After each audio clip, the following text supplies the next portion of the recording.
When was the last time you put your phone down, turned off everything around you, and just sat in silence, breathing? I want everyone to close your eyes and take a deep breath in and out. Everyone has experienced heartbreak at some point in your lives, whether it be your favorite character on a TV show just happened to die, or your first young love that promised to love you forever decided not to. From a young age, we're taught what emotions are. When you're smiling, you're happy, and when you're crying, you're sad. As helpful as it is to have this broad term to describe these emotions, there's a lot more going on than just that. I myself have gone through divorce, loss of a loved one, traveling across the country, and most importantly, therapy. I've been diagnosed with bipolar 2, ADHD, clinical anxiety, and depression, so any minor situation is a really big deal to me. Through the years of therapy, I've done EDMR, not only to help understand my emotions, but coping and communication strategies to help with everyday life. While the brain is one of the most unknown parts of the body, being able to understand and know what you're feeling and how to communicate it effectively can lead to a more fulfilling and less stressful life. Today, I'd like to inform you on recent brain research, why not only emotions are part of communication and effective coping skills, but also a support system in times of stress. So while you sit back and breathe, I'll tell you how to translate everything I'm about to tell you starting today. Brief reminder of what we've all learned in psychology classes. The brain regions for emotions and language. When you're taking a psychology class, you learn about the processes of the brain and the parts that are controlling them. Emotion for the limbic system and communications for the cerebral cortex. Well, this is true for the parts of the brain that control these processes. There's far more going on throughout your body. With today's technology being far more advanced than before, with machines such as the fMRI, there have been studies shown that the basic 6 emotions, happiness, anger, disgust, fear, surprise, and sadness, even though excluding sadness, all have higher functional connectivity between all parts of the brain. With sadness and anger, there's far less functional activity, as shown in the study done by Hini Saramaki and her colleagues in Finland. Further in the study, they discovered that the states of basic emotions, the body's processing from motor, informational, and vocal processes change depending on what the person is experiencing.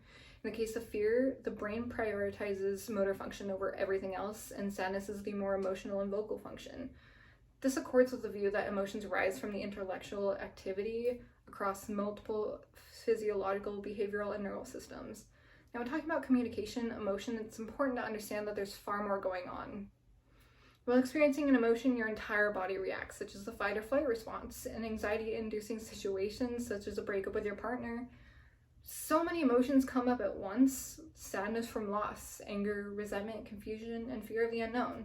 The fear triggers the fight or flight response, which will either turn into anger or you just shut down. All of this happening simultaneously causes so many body processes in these situations that you may say something you might regret later. This can also create anxiety in future relationships later on. Now, love isn't the only example of anxiety-inducing situations, but here's some coping strategies to help you in any situation. There are 2 types of coping skills: problem-based and emotional-based. Problem-based is figuring out the situation and how you can fix it, where emotion is avoidance altogether. My personal favorite coping method for anxiety is the 5-4-3-2-1 method, which really doesn't have an origin. To start, you look around the room and name 5 things you can see, 4 things you can touch, 3 things you can hear, 2 things you can smell, and 1 thing you can taste. This is a grounding technique that I've learned over years in therapy. Another great strategy is having friends and family you can rely on and trust. Being able to see your issue from another point of view or perspective generates stress relief, to know that you're not only alone, but you're valid in your emotions. The most reliable coping strategy is cognitive behavioral therapy, says John L. Cooley, which focuses on retaining your thinking patterns to be more positive in personal stressful situations. My favorite form of this therapy is EDMR, invented by Francine Charlois, where your neural pathways are stimulated between the hemispheres to get a deeper look into the subconscious through association. However, therapy nowadays isn't readily available to everyone due to inflammation and lack of pay for appropriate basic living essentials. Now that we have a better understanding about the tools available, let's discuss how to effectively use them in everyday life. In-person communication gives separate perspectives into the stress or issues that you are experiencing throughout the emotional context behind it. Looking for new solutions you haven't thought of can give you a huge insight on understanding your emotions, as well as the cause.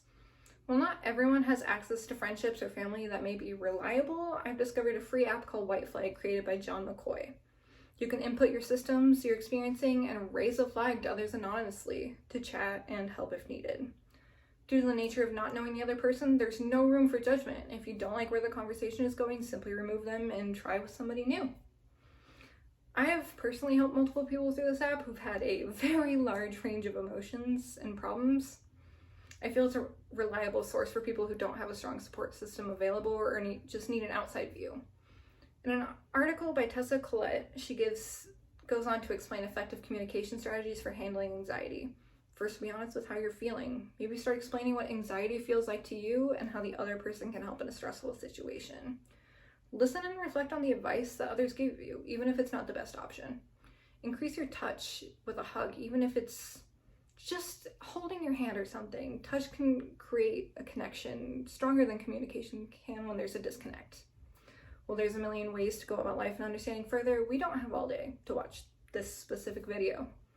Since better understanding the brain and its functions, coping strategies such as the 5-4-3-2-1 method, and finding a support system such as White Flag, being able to process what you're feeling and how to communicate it effectively can lead to a more fulfilling and less stressful life.